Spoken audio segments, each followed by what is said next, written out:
Hello and a very warm welcome to a new video here on my channel here at commaik. Does everyone really need a comprehensive security system with many different cameras, a hard drive recorder to record the data, or is a very simple solution enough for most people? Using a solar-powered camera with a 360-degree panorama overview that also follows visitors, meaning it has live tracking, I want to explore this question in this video and introduce you to the eufyCam C37. This camera has live tracking, so it automatically follows uninvited visitors along. You have a solar panel connection, which means you don't need a power supply, just Wi-Fi, and whether this camera would be an alternative for well under 100 euros is what I'm looking into in this video. Stay tuned. On my channel, I regularly test surveillance solutions, regularly surveillance cameras, from 180-degree panorama cameras to 360-degree live tracking cameras. I've already taken a close look at them all. But do you really always need this big, comprehensive solution, perhaps with its own hard drive recorder, to be able to evaluate the data automatically afterwards? Is a small, handy, practical, more user-friendly solution perhaps enough? eufyCam wants to answer this question with a yes with the C37. This camera is self-sufficient. Via the solar panel, the camera can be installed anywhere, even where you have no power supply. The data is stored directly in the camera, or you can upload the data to the cloud via Wi-Fi and access it from anywhere. The camera with AI functions has 360-degree live tracking. This means it automatically follows the detected objects.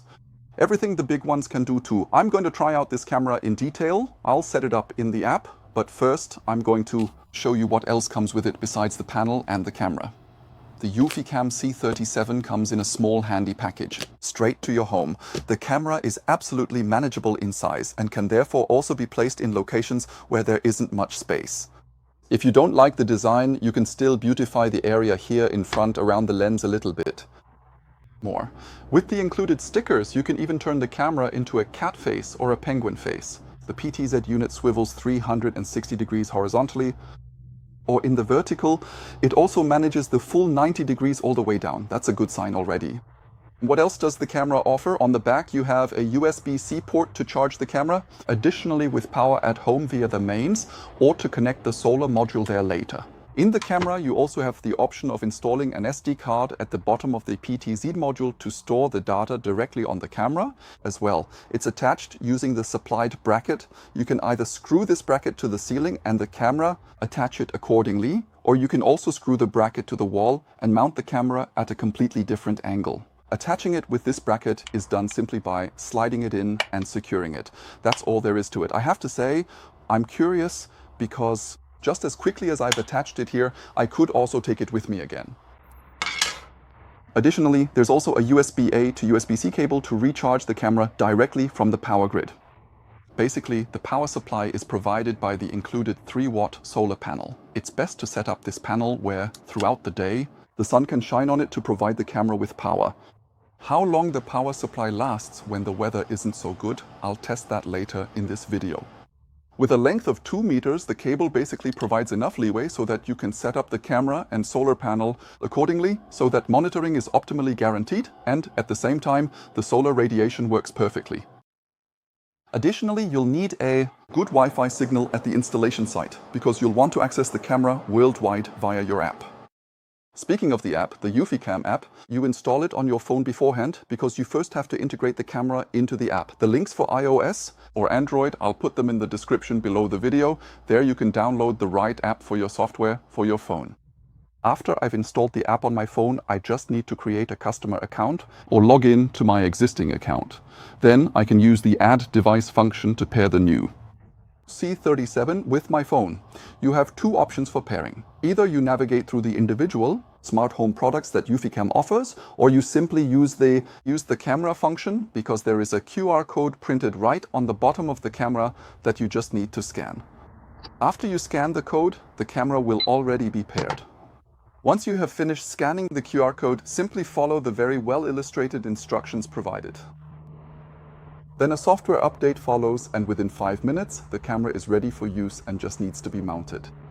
Here under my wooden shelf, I've mounted the bracket and the solar panel is on top of the roof. The cable from the solar panel, you should plug it in before you mount the camera because it's very hard to reach later. Now I just have to plug the camera into the bracket, let the whole thing snap into place, and it's already fully mounted. And via the app, I can now directly track what the camera is filming, who it's following, and what else the app can do. I'll show you that now. When the app starts, all stored Eufy devices are automatically displayed, and so of course the eufyCam C37. With a click on the image, I automatically land in the live view and can see what's happening on the property. At the bottom I have the option to manually start recording, audio, talk, night vision, pan function and so on. Plus of course manually adjusting lighting, screenshot modes, AI tracking, all-around view and calibration. I'm switching to pan mode, the directional pad appears, and this way I can move the camera manually. The time delay feels like about 2 seconds, but otherwise it's very precise. In the settings, you have various options that certainly differ from camera to camera, but all the important data is actually right here at a glance. Among other things, I see that the battery is currently 100% charged and the Wi-Fi connection is very, very good. By the way, I can also pair the camera with the home base system to pair. This means I can use additional local storage space of up to 1 terabyte if I connect the camera to the home base. In the motion detection menu, I have a variety of settings. Of course, I can also deactivate the entire function, but in my opinion, that makes little sense. Additionally, I can also define the exact area where motion should be detected. Besides sensitivity, I can also determine who is allowed to trigger an alarm at all, or the tracking. Among other things, I have the option here to separately select a person, a pet, or vehicles. Furthermore, there's the Energy Manager, where you can set the operating mode. I've chosen Optimal Surveillance. This means videos up to 60 seconds can be recorded. Optimal Battery Life, the other function, would shorten the video length to 20 seconds, but contribute to a longer battery life instead. Of course, you can also adjust the preset settings with your own individual settings and set the clip length as well as the retrigger interval individually. In addition to the pan and tilt settings and also the light settings, you naturally have the option to define the video settings in great detail. Since this is a battery-powered camera, a compromise must naturally be made between good battery utilization and the most comprehensive surveillance possible. I've set the night vision to infrared, the streaming quality for this video to high as well, and the recording settings are also at the maximum. You can of course enter other values here, but in my opinion it doesn't make much sense because the camera is supposed to monitor the area. And in case of doubt, you'd want high-quality recordings with 2K resolution to be able to investigate potential perpetrators or events in detail. You can also define privacy zones, which are areas the camera is not allowed to film and that basically always remain blacked out. If you activate this function, you must realize that you're also deactivating the tracking function, because the hidden viewing window doesn't stay on the object, but would remain on the lens. And whenever the camera follows me or tracks another object, this black area would then just move along with it and thus become obsolete. Besides the video settings, you also have the audio settings and the settings for push notifications. What I really like here is that I can individually distinguish between the different triggering events. I can specify that push notifications should only occur when a person is detected, while pets or vehicles shouldn't trigger an alarm. Back in the overview, you might wonder where you can actually view the recordings. That's because it doesn't work directly under the camera, but on the app's homepage. Here you have the option to select events and individually search for the corresponding device or date using the filter. The app also shows you directly in the overview on which date it happened, at what time, and whether a person, an animal, or another object was filmed. In the monthly overview, you can even see from the dots under the individual dates when an event was recorded. That naturally makes the search much easier.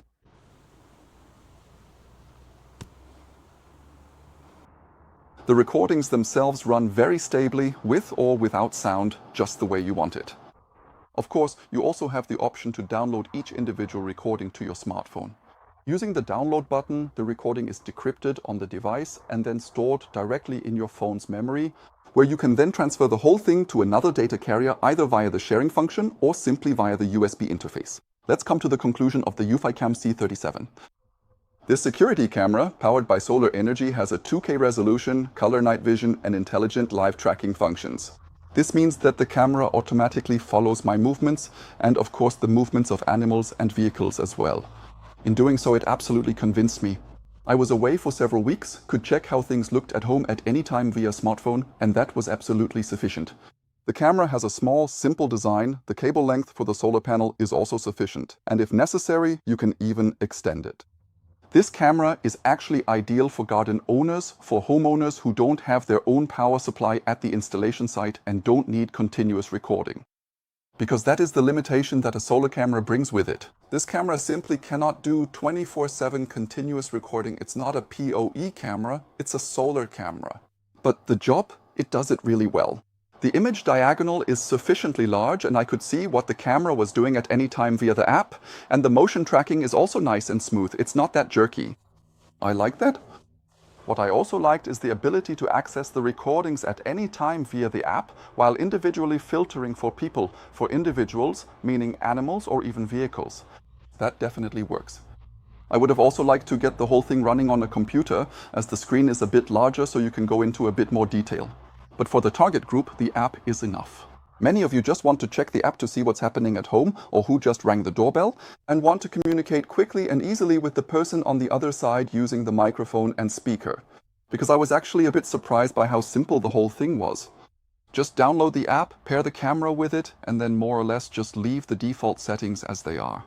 The camera just does its job without being overly complicated, because it's a very straightforward and simple matter. The power-saving features ensured that the camera's charge level was always optimal. Of course, it also helps that it's currently late spring or even summer, and there's been enough sun to power the camera via the 3-watt solar panel. It'll get interesting in the dark winter months when temperatures drop below 0 degrees and the lithium-ion batteries in the camera reach their limits due to the freezing temperatures. I'm curious to see how the camera performs during the dark season. We'll see how I update you on that, maybe with a follow-up video or a post on my blog. What else are you interested in regarding the camera? What else should I test? What other information do you need? Feel free to leave a comment under the video about what else you'd like to know or what I should follow up on. And if you want to know how much this camera costs and if it's worth the purchase for you, then take a look at the description below the video. I'll link the eufyCam webshop there so you can check the price directly, and of course the Amazon links for the camera as well. If you buy through the links, I'll get a commission at no extra cost to you. Thanks in advance for your support. I look forward to your feedback. Please give this video a like if you found it helpful, leave a comment, and also take a quick look at the quiz I've put in the description below the video. I'd be interested to see how you react to it. At this point, thank you so much for watching. Until the next video, take care.